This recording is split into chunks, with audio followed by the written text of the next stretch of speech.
I am thrilled to introduce Dr. Kirstin Matthews. Dr. Matthews is a fellow in science and technology policy at Rice University's The Baker Institute. She is also a lecturer in the Wiess School of Natural Sciences and a joint faculty member in the Department of BioSciences. Dr. Matthew manages the activities of the Baker Institute Science and Technology Policy Program and the Center for Health and Biosciences Biomedical Research Program. Her research focuses on ethical and policy issues at the intersection between traditional biomedical research and public policy. Specifically, she focuses on regulation and ethical issues associated with emerging biotechnology, including stem cells and genomic medicine. And I have had the pleasure of working with Dr. Matthews, gosh, I guess it's been almost a year and a half now on a research project related to vaccine policies. So I will turn the call over to Dr. Matthews. Thank you so much, and it's actually been quite a privilege.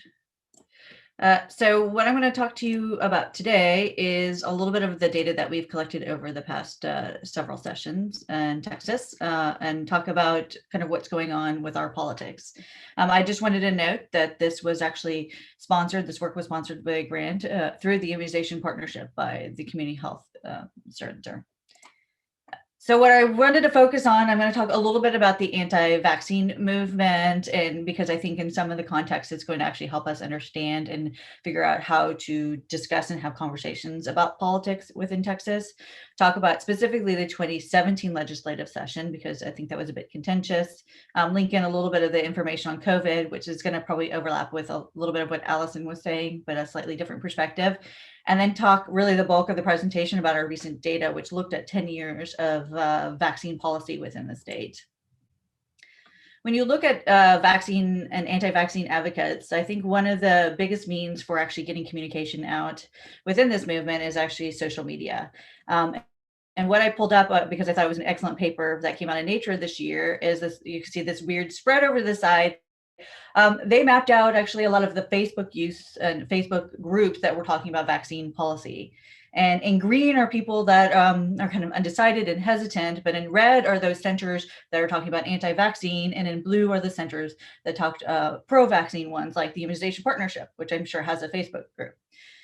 What they wanted to note were a couple of interesting things. So the Immunization Partnership, for instance, is a large group, but these anti-vaccine groups are actually rather small, but they're numerous. So instead of just everyone getting together and working with Reka and Allison, they have all these small little groups that come up everywhere and pop up all over the place. They use social media a lot. They tend to have hotspots, again, small populations of people just talking with each other and then spreading that information out. They engage a lot. And I think what worries me is how they're engaging with those people that are kind of hesitant or unsure. I know we have a lot of physicians who have been excellent, like Dr. Hotez that I work with engaging with them directly, anti-vax, and talking about those myths that they're perpetuating. But what I'm more concerned about is all the parents that aren't sure about it, and then finding these groups and using them as a source of information. It's not going to be surprising, I think, for everyone. They talk about predominantly the risk of the vaccines, and they talk about kind of these from kind of an emotional perspective of, I don't want to harm my baby. Why is it bad that I'm doing this and promoting these ideas and myths that aren't quite accurate? So in Texas, I think this actually came ahead a lot in 2017. We had movement, we had people, but in 2017, it was something weird happened. In context, Texas is one of only 15 states that have a non-medical exemption called MEs. But we've started to develop a larger anti-vaccine movement within the state. And I wanted to point out two different things that kind of probably put this to the forefront. One would be Andrew Wakefield. I don't know if he's familiar to you, but he is the discredited doctor from the UK. He decided to move to Texas.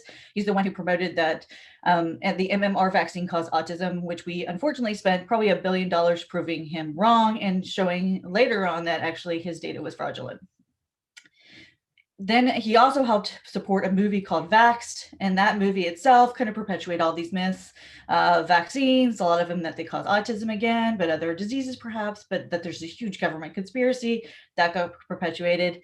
Here's a picture which was actually taken in Houston. I think they might have been actually protesting Dr. Hotez, maybe not. But you see that big vax sign that's up there. So that kind of re-energized this particular community. What we found in the 2017 session was that the Public Health Committee in the House was decided they were going to show, or we're going to have two hearings, and one was going to be a pro bill and an anti-bill. It was something the chair had thought he would do in order to balance everything out, but little did they know that it would end up with 16 hours of testimony, which is a little bit higher than what they normally see. And what we did originally was, and this was with a graduate student, Melody Tan, is we transcribed what happened and tried to figure out what was going on. We were really curious to see what are these myths that are being perpetuated. So the first hearing was in April of 2017, the 11th, and that was related to looking at data, non-medical exemption rates at a campus level instead of the district level. So this is a bill that's actually been out for a couple of years, this hearing particularly. And I think this is important in Houston because we have that HISD, which is just massive and over 200 schools. So the rates that they tell you on a district level means absolutely nothing to you and your home elementary school or middle school. So we looked at this, we had 35 witnesses and 7 hours of testimony. Witnesses self-identified as if they were for, against, or neutral, and that's what you see in the bar here. And you see there's this large group of anti-vaccine advocates that were saying that they just did not like the bill. The second hearing was an anti-bill. This was trying to simplify the process for non-medical exemptions. That was on April 27th, so it was about 2 weeks later.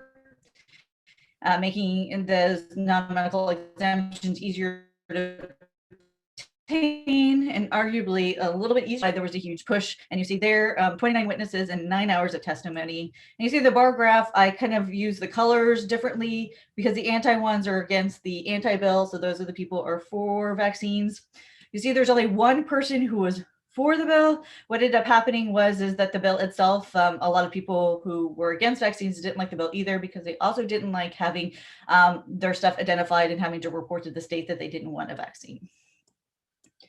So again, what I mentioned is we transcribed all 16 hours, we looked through them and we put them into categories. So the first thing that we looked at were actually what we expected to see is a bunch of vaccine myths, and we put them into 5 categories. We also saw some other things that were going on, but I'm going to walk you through the 5 myths. First, we found they mentioned vaccines are ineffective. So here's one of the witnesses saying vaccines do not immunize. They interfere with the common immunological response to respective diseases after subsequent exposure. So that's their particular perspective of what they think vaccines do. We heard a lot that herd immunity isn't real. I have a hard time understanding how this is effective, especially with the rangers within Texas. When approaching them during that session, they seemed to understand quickly that what herd immunity was, but that was something we heard several times. The third most common is that vaccines shed disease because they could find some data from older papers about older vaccines that are no longer being used. For instance, the original polio vaccine, one of the oral ones, did actually shed some disease, but we don't use that anymore. So that's something that kept being perpetuated. So it's kind of hard. They were kind of nuanced really well because you could find a sliver of truth within these. Another one that was common was that vaccines are more harmful than the disease. So here's a quote from one of the witnesses. Historically, in the US and other industrialized nations, measles is benign. That means the majority of kids experience no complications, recover efficiently, and typically enjoy a lifetime of actual immunity as a result. I find this really disturbing because yes, it was a small percentage that might die from measles, but we used to get 500,000 people each year before the vaccine getting the measles. So it's like we're seeing in this right now pandemic, maybe only 1% to 2% of people die. But when you have 10 million people exposed to it, that number grows. And then there's also the side effects of other people who don't die, but also have a severe side effect. These are children we're doing this to. So it's kind of a naive way of viewing it. And it's not understanding, looking at it from our current perspective, where we only had like an outbreak of 23 people versus the 500,000 that used to be occurring with the vaccine before. And assuming that the vaccine or the disease that they no longer see is not really that harmful. And then finally, and this is related because both of them were talking about non-medical exemptions, they talked a lot about that vaccine exempt kids are not the ones spreading the disease. Even though linking back to Disneyland, where there was that outbreak of measles, where they showed that it was actually being spread by those who weren't vaccinated.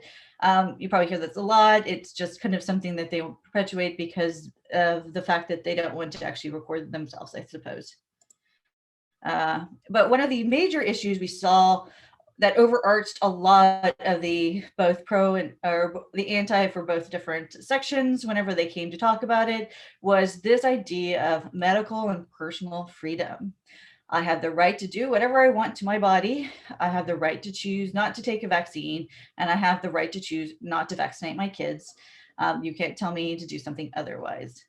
And I didn't use a witness statement because I think I love this representative, former state representative Zedler, who said, the individual, that's what this whole nation was founded upon, individual freedom, the freedom to determine what's in my best interest and my children's best interest.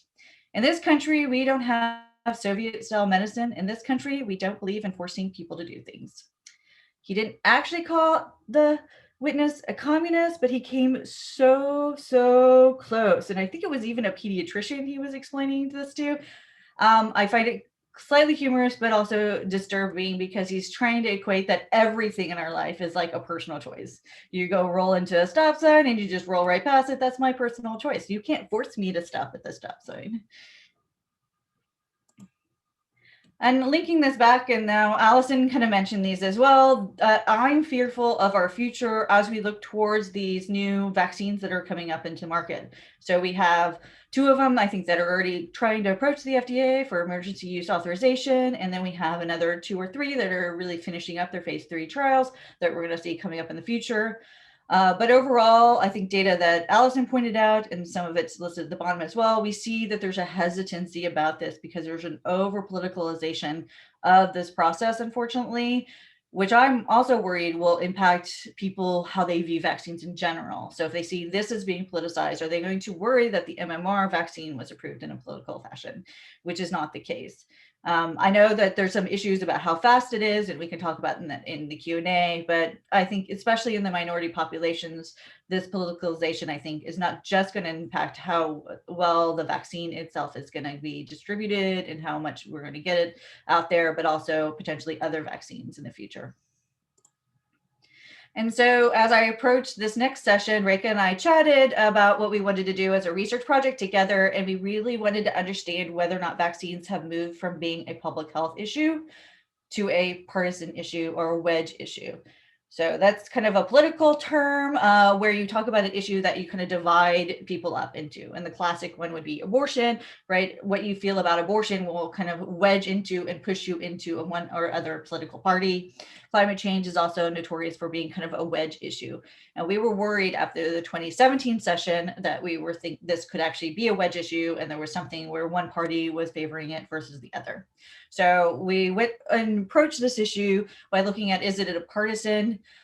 Will partisanship impact our ability for the new vaccine for COVID? It will also impact being able to pass vaccine legislation, pro-vaccine legislation in the future. And to understand this, we felt like a good way to do was just to survey kind of a large swath of years. So we had decided to do 10 years. We went 2009 through 2019, which ends up being 6 different sessions. Specifically, we pulled all bills that referred to vaccines, vaccinations, or immunizations, but then reviewed them all one by one to make sure that they were actually talking about vaccinations. A few of them actually were mentioning parts of the public health that was unrelated, but they ended up being near the portion of vaccine. And then several of them were related to animals. So we excluded the vet bills out of this particular one survey. And what we found were 104 bills that were actually filed. Only 31 ended up being voted on, and 21 of those bills passed. So this gives you at a rate of about 20%. And then when we looked at each of those sessions, that was actually pretty close to what we saw overall, about a 20% passing rate between 19 and 21% over these 6 sessions. And I want to point to the bottom, the source, and I think Reka can add it into the chat that we just published this data at the Baker Institute. So if you're interested in kind of walking through it while we're doing it or looking at it later, it's actually available. So what are we going to look at? We really wanted to know first, I guess our question is it a wedge issue? So is it partisan? And what does it look like when you actually divide them up? So we actually took every bill and put it into one of 3 categories. You were either all Republican for sponsors. There's a lot of names associated with authors, co-authors, joint authors, co-sponsors, joint sponsors, all these, they all collected together. If you were one of those, your name was associated with the bill. You were considered a sponsor. So if it was all Republican, you're in that category. If it's all Democrat, you're in that category. If there's one from the other party, then you're considered bipartisan. During this entire session, there were all 10 years, there were no independents, or everyone was affiliated with one of these 2 parties. So as you can see with the left overall, it was pretty even when we looked at partisanship based on who filed, all right? A little bit more bipartisan than the other categories, but it was split pretty even. But when we looked at what passed, the bipartisan ones were significantly higher, followed by Republican. Only one Democrat bill was passed during this time, and that was during 2009. It might have been because 2009, we also got more bills passed overall. But also it's because I think the House was split between Republican and Democrat. So the next thing we wanted to do is then again, we looked at all the bills and we wanted to figure out what the goal of the bill was. So we categorized them as, are they pro? Were they trying to increase, for instance, access and ability, trying to improve vaccine rates specifically? Were they anti? Were they more ones like the ones we described before, allowing for more non-medical exemptions? And then we had a category that we felt was neutral. So that would be as if you were just giving information out. It doesn't necessarily mean you're going to actually get the data. By giving the information out doesn't necessarily mean that you're going to increase the rates themselves. So for instance, if you actually publish the data at a campus level, doesn't mean that someone who's anti-vax is going to get vaccinated. They might have somebody who has an immune compromised child. They might move to a different school, but that's not necessarily going to play around with your rates. So as you can see, the vast majority were actually pro, followed by neutral, and there were only 16 the anti that were filed, and only 2 of them which actually passed. The majority were pro and neutral. And if you look over time, you see that after a while, we only really passed neutral bills within this category within the state legislature. Again, most of them seem to kind of move through 2009. So, right, we want to cross-cut between these 2 categories because that's really going to tell us if this is a little bit better, if this is a wedge issue. So that's what we did next. So we looked at who filed what, who filed the pro bills, who filed the neutral bills, who filed the anti bills. While Republicans were more likely to file anti bills, they filed just as many pro bills as well as more additionally neutral bills. So it didn't necessarily mean that it was partisan. They actually did quite a few of other ones. And then you'll also look in the anti-bills. There was a Democrat and 2 bipartisan bills that fit within this category. When you look at what was passed, you see that quite a few of the passed are bipartisan and that it was predominantly pro and neutral bills with 1 anti-bill. And again, there was only 1 Democrat bill that passed, which was a neutral bill. We also wanted to know, because we were curious if there were hotspots. We know that there's places within the state where we see a larger number of non-medical exemptions. So does this translate to having a larger number of bills, of people promoting bills in those regions? So we looked at the state, looked at different counties and regions based off of how they're associated and the federal government. And we really found that there were no hotspots. The place where we saw the most anti-bills, which was the Dallas area. So that's Dallas, Fort Worth, Arlington, which had 15 bills that they sponsored. It was also a place that had the second most pro bills with 28. And Houston, being the second most anti-bills with 5, was the one who had the most pro-bills. So that doesn't really map as having like a hotspot, particularly where you see a lot of activity in the anti-vaccine movement, I would say. And then finally, we actually were curious to see, is there anything that shows up as being partisan when we actually see the votes? Like, are these close votes? Do we see a low number of one particular party voting for one or the other? And so reviewing that history, the 31 bills that were voted on, remember 21 passed, which is about 68%, and that no bills were actually passed in 2017. So that's why it's missing here. We only found 6 bills that actually had less than 75%. One particular party. So you can see that like down here below. We also looked to see who were authors for bills, to see if they flipped on votes, to see if they became a pro person at the beginning and later voted against vaccine bills, things like that. But what we found is perhaps it's the way the Texas legislature works, where things don't tend to make it to the floor unless they know that they're going to get passed, or really highly likely or less likely to be controversial. And that's kind of what we saw with the voting records. We didn't see anybody necessarily moving with writing a pro one and then all of a sudden writing an anti-bill. We didn't see things where they voted that way consistently. There wasn't a lot of data because there was only 31 bills that went for a vote. Remember, a lot of those, actually 10 of those didn't actually go for both chambers. So what we saw was that there was no specific pattern to it.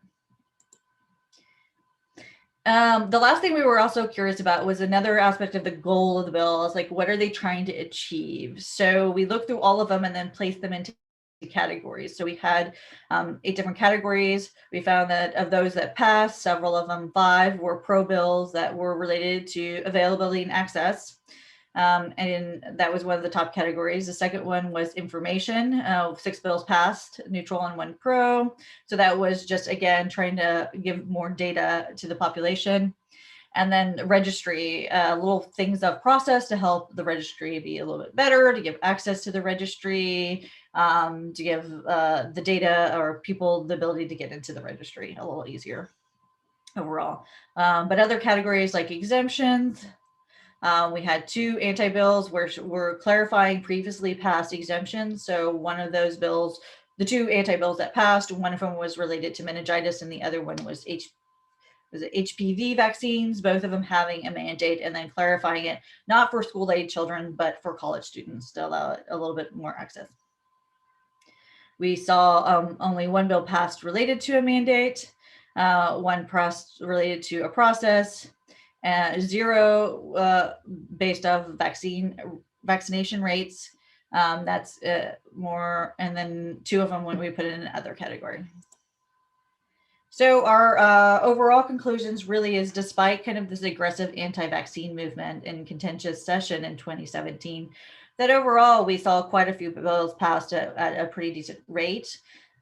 Most of them, 19 out of 21, were either pro or neutral in nature, with only 1 being Democrat sponsored. And my take-home message is really that this does not show itself, based on this data, that it's a wedge issue. It did not show itself as being particularly partisan, as some people kind of link it over with the Republican Party. Yes, they were more likely to file it, but no, they didn't actually seem like they were pushing it through, perhaps all the way through. And I think what I wanted to note is when Dan Patrick was a state senator and not lieutenant governor, he was linked by Mark Jones, a political scientist, as the most conservative member. He still sponsored a pro-bipartisan bill in 2009 that eventually passed. So you can't make the assumption that these are going to necessarily fit in the right pocket. I think it's just actually matching somebody's interest to what you're looking for in the bill, and you could always find a partner with it.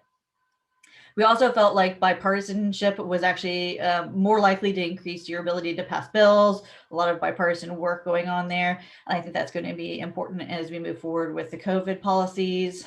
In addition, I think identifying specific neutral and pro issues, you should be cautious about the ones that are going to be triggering a lot.